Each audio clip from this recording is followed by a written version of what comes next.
याच्या मागच्या व्हिडिओमध्ये मी तुम्हाला श्रीकृष्ण जन्माष्टमीबद्दल म्हणजेच गोकुळाष्टमीबद्दल संपूर्ण माहिती दिलेली आहे. पूजा विधी, व्रत, उपासना सर्वच. पण ह्या व्हिडिओमध्ये मी तुम्हाला ह्या दिवशी नक्की काय करावं आणि काय करू नये याबद्दल सर्व माहिती देणार आहे. जन्माष्टमीचा पवित्र सण श्रीकृष्णाच्या जन्मदिनी साजरा केला जातो.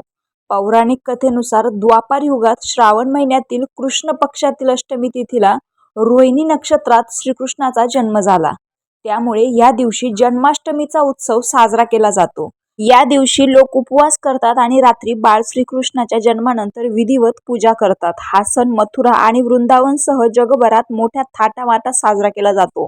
त्यानुसार जन्माष्टमीच्या दिवशी कोणत्या चुका टाळाव्यात या संदर्भात अनेकांचा संभ्रम असतो. या निमित्ताने दूर करण्याचा प्रयत्न करूया. पण त्यापूर्वी बघूया की जन्माष्टमीच्या दिवशी कोणत्या गोष्टी भगवान श्रीकृष्णाला अर्पण कराव्या.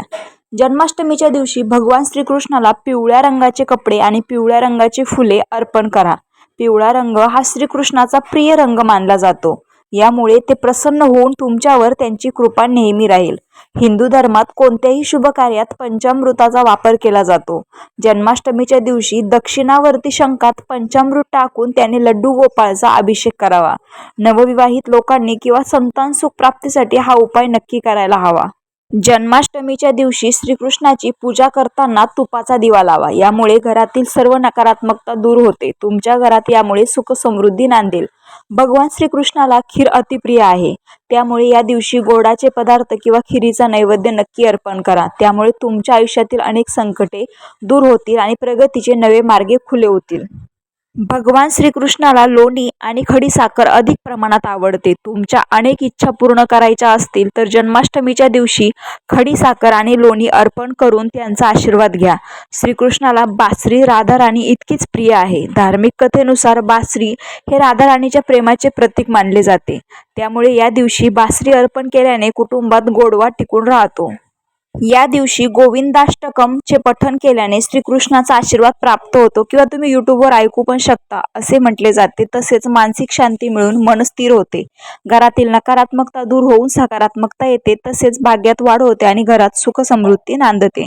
आणि शेवट जमलंच तर 108 वेळेस किंवा तुम्हाला दिवसभर जमलं तर दिवसभर ओम नमो भगवते वासुदेवाय नमः या मंत्राचा एक सुरामध्ये जप करायचा आहे.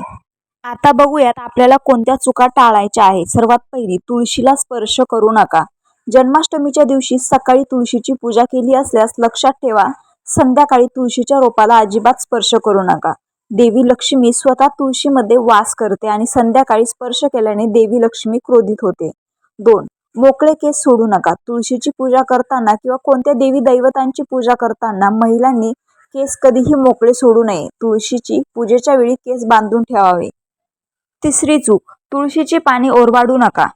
भगवान श्रीकृष्णाला तुळशीची पाने अर्पण करायची असतील तर ती ओरबाडून तोडू नयेत. सर्वात आधी तुळशीला नमस्कार करावा. यानंतर त्याची पाने हलक्या हाताने तोडून घ्यावीत. 4 नंबर, परिक्रमा. तुळशीची पूजा केल्यानंतर किंवा तुळशीला जर जल अर्पण केल्यानंतर प्रदक्षिणा करण्यास विसरू नका. तुळशी पूजेनंतर किमान 3 वेळा तरी माणसाने प्रदक्षिणा करावी. रामकृष्ण हरी.